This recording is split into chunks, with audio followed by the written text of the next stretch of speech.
대한민국에는 어려울 때 드러나는 위기 극복의 DNA가 있었습니다.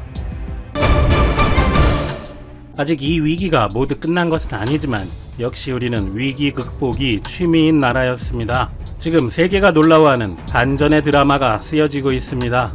트럼프 미국 대통령은 6일 한국과의 협력을 강조했습니다. 취재진과 문답하다가 한국의 자동차 이동형 방식에 대한 질문을 받았는데 우리는 한국과 아주 긴밀하게 협력하고 있다. 알다시피 우리는 동맹이라고.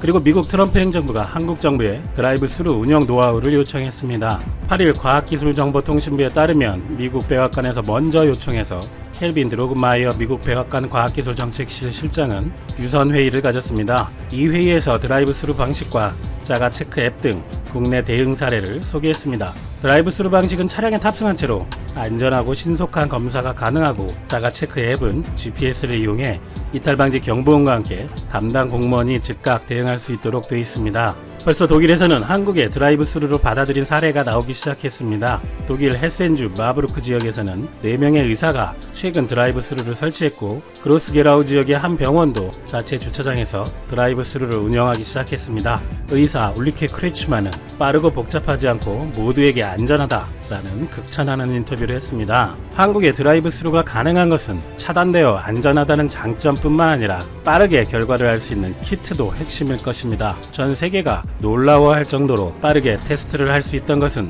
한국의 키트 생산 능력입니다. 그리고 이 키트를 생산하는 국내 기업들에게 세계 주요국들의 긴급 주문 요청이 쇄도하고 있습니다. 유전자 전문 기업 시제는 유럽연합을 중심으로 세계 30여 개 국가로부터 주문이 몰려들고 있다고 밝혔습니다. 이탈리아, 독일, 스페인, 프랑스, 영국, 스위스 등 유럽 국가 기업들뿐 아니라 이스라엘, 사우디아라비아, 아랍에미리트 연합, 태국, 브라질 등도 포함된 것으로 알려졌고 이 중 10여 개국은 민간 차원도 아니고 정부 차원에서의 긴급 요청이 강하게 들어오고 있다는 것입니다. 이 때문에 시젠은 24시간 생산 설비를 가동하고 있다고 합니다. 시젠의 전략기획실장은 주요국 중 테스트 키트 생산 및 공급에 여유 있는 나라는 한국뿐이라고 밝혔습니다. 이러한 결과는 한국에서 판정자가 한 명도 없던 1월에 선제 대응을 위해 적자를 각오하고 올인한 덕분이라고 합니다. 또 다른 키트 전문 업체인 솔덴트는 지난달 28일 유럽 CE 인증을 받아 현재 중동, 유럽, 동남아시아 등 20여 개국과 수출 계약을 체결했습니다. 최고의 선진국인 미국조차 키트가 부족합니다. CNBC 방송에서 의사 맷 메커시는 한국에서는 하루에 1만 명 넘게 테스트를 하고 있는데 우리는 할 수 없다. 나는 최전선에서 근무하고 있는 의사지만 환자들을 제대로 볼 도구가 없다고 한국을 부러워했습니다. 최근 한 네티즌은 한국에서 사태가 커지고 하나둘 한국이 무섭다며 본국으로 귀국했던 외국인 친구들이 한국을 떠난 것을 후회하기 시작했다는 소식을 전해 화제입니다. 하나같이 하는 말이 한국이 더 안전해 보인다. 여기는 혼란 그 자체다. 테스트를 받으려면 너무 비싸다 등등. 당장 영국은 식료품이 다 털려서 난리고 미국 간 친구가 제일 후회하면서 한국이 제일 정직한 것 같다고. 그래서 외신들은 신속하고 광범위한 한국을 높이 평가하며 깜깜이 대응을 하고 있는 미국과 일본 등이 배워야 한다고 연이어 지적하고 있습니다. 홍콩 사우스 차이나 모닝포스트는 한국은 지난달 말부터 매일 1만여 건 이상을 테스트하고 있는데 미국과 일본에 견적 훨씬 많은 규모라고 했습니다. 나라별로 차이가 있는 체계를 감안하더라도 한국의 테스트량이 정확한 죽음의 비율을 뒷받침한다는 것입니다. 그동안 중국이 3.6%, 이란은 한때 10%까지 올라갔지만 체제의 특징 때문에 통계의 정확성마저 의심받고 있는 반면 한국은 현재까지 주요국 중 가장 낮은 0.69%라는 것이죠.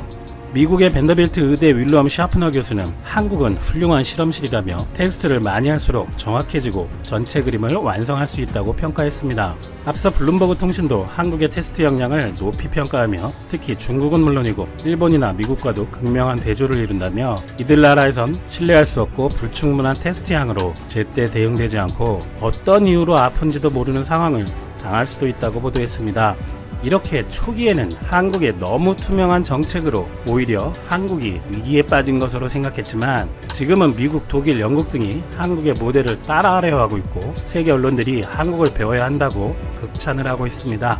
그런데 일본은 9일부터 다분히 정치적 의도가 엿보이는 한국인 무비자 제한 조치를 내렸습니다. 이런 아베 정부에 대해 지난 6일 일본판 뉴스위크지는 결국 일본은 끝났다라는 칼럼을 통해 강력하게 아베 내각을 비판한 바 있습니다. 일본은 원래 그런 위기에 약하다며 아베 내각 핵심 간부 및 몇 명이 내린 결정은 아베 리더십이 망가진 것을 의미한다고 비판하며 가짜 전문가들을 교체하고 중립적이며 성실한 전문가를 소집하라고 제안했습니다. 하지만 여전히 일본에서는 한국 언론 소개를 제외하면 세계가 따라하려는 한국의 드라이브 스루에 대한 보도가 드문 가운데 일본 언론 알터나가 영국 정부의 드라이브 스루 검사 도입 기사를 냈습니다. 그런데 일본인들의 반응이 기가 찹니다. 해당 기사는 영국이 드라이브 스루를 도입했다는 내용 외에 한국을 따라 도입했다는 내용과 한국이라는 언급도 이런 방구도 없습니다. 그런데 거기서 한국에 대한 댓글들이 탑입니다. 일부 언론이 테스트의 많음을 찬양하지만 한국에서는 경증인 상태도 닥치는 대로 해서 혼란이다. 테스트를 선별해서 의료자원을 집중 운용하는 일본의 방식이 더 합리적이다. 테스트에서 밝혀진 사람 모두의 조치를 할 수 있나? 일본의 대응을 비판한 영국의 솜씨 좀 보자. 현재 인원수가 적기 때문에 대응할 수 있지만 숫자가 많아지면 현실적인 대응은 없어지므로 아마도 중간에 붕괴할 것이다. 일본인들은 테스트도 없이 원인 불명으로 몇 명인지도 모를 국민들에게 큰 문제가 생겨도 괜찮다는 건가요? 한국은 하루 최대 2만 명까지 검사하고 있지만 결과가 나온 사람들은 거의 다 케어하고 있는데요. 위기를 감추고 사실을 은폐하면서도 나라의 체면이 우선이라는 걸까요? 많은 한국의 위기 때마다 직접 관련이 있었고 위기를 극복할 때 방해를 하던 사람들이니 그러려니 합니다. 끝날 때까지 끝난 것은 아닙니다. 하지만 대한민국은 어떤 어려움이 닥쳐도 위기를 오히려 멋지게 극복해왔다는 사실을 한국 사람이라면 말하지 않아도 모두 잘 알고 있듯이 또 한 번 세계의 모범 사례로 남을 극복을 해나가고 있습니다.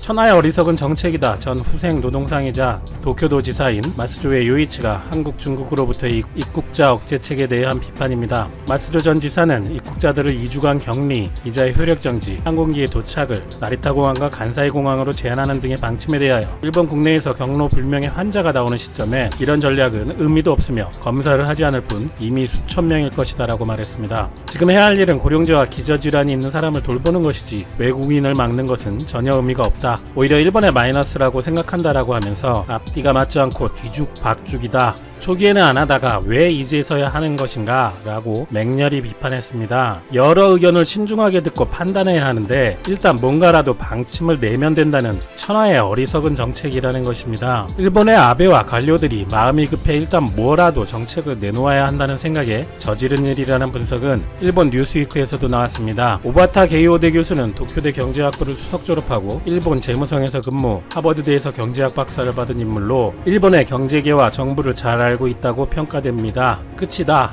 라는 짧은 문장으로 논평을 시작합니다. 일주일 전 협의도 없이 갑자기 시행한 학교의 일제 휴교 요청 역시 99% 잘못이지만 한국에 대한 입국 금지는 200% 잘못이라고 단언합니다. 현재는 중국이나 한국에서 일본으로 관광을 오는 사람은 거의 없고 오는 사람들은 반드시 필요한 사업 때문이라는 것이죠. 귀국하는 일본인들조차 100% 사업 목적이기 때문에 일본 경제에 치명타를 끼칠 것은 분명하고 일본인들조차 일본으로 돌아가서 무조건 격리된다면 차라리 귀국하지 않고 타국에서 보건적으로나 사회적으로나 위험에 노출될 수 있어서 자국민의 안전을 생각하지 않는 조치일 뿐이라는 것입니다. 오바타 교수는 이런 잘못된 조치를 내려버린 이유는 일본 관료사의 전체적인 문제라고 지적합니다. 리더를 위기에서 지원하는 것이 관료들의 역할인데 일본은 철저히 실패하고 있다는 것입니다. 오바타 교수는 자신이 정부에서 일할 때 배운 것은 리더는 위기 상황에서 중압감에 꼼짝하지 않을 수도 있다는 것이라고 합니다.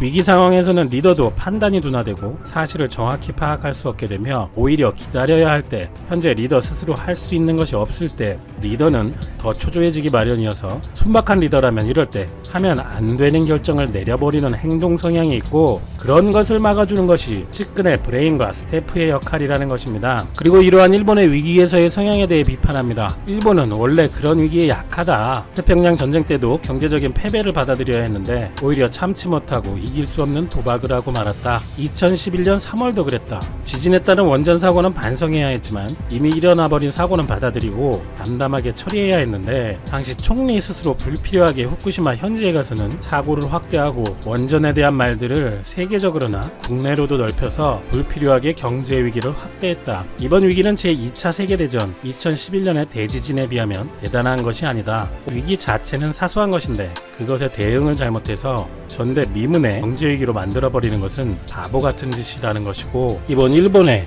입국 제한 조치가 그렇다는 것이죠. 정부 대책본부 전문가 멤버인 오시타니 히토시 교수는 도쿄신문에서 지금은 국내 대책에 힘을 쏟아야 하는 거 아닌가라는 의문을 표시했습니다. 이것은 바로 대책본부의 전문가의 말은 무시하고 정치적 이유로 한국에 대한 도발을 선택했다는 것입니다. 그리고 이 선택이 친아베 극우주의자 농객들의 환심을 사기 위해서 그들과 회식을 한 이후에 나온 것이라는 얘기도 있는데요. 설마 그런 회식 자리에서 극우들에게 총리가 설득되어 이런 결정을 내린 것이냐고 의문을 표시하고 있습니다. 그리고 아베가 이러는 이유는 자신의 지지 기반인 보수 우파로부터 비판이 확산되자 뉴스위크 오바타 교수의 지적처럼 상당히 조급함을 느끼고 있기 때문이라는 분석입니다. 아베는 사실 지금이 첫 집권이 아니고 2006년 약 1년간 1차 집권 당시 우파에 버려져 물러난 적이 있습니다. 때문에 우파들의 여론에 신경을 많이 쓸 수밖에 없고 두 번째 집권한 이후로는 중요사항의 결정 시 이 극우주의자들의 눈치를 봐왔다는 것입니다. 그리고 마이니치는 한국에 대해 아베가 얄미운 이유를 보도합니다.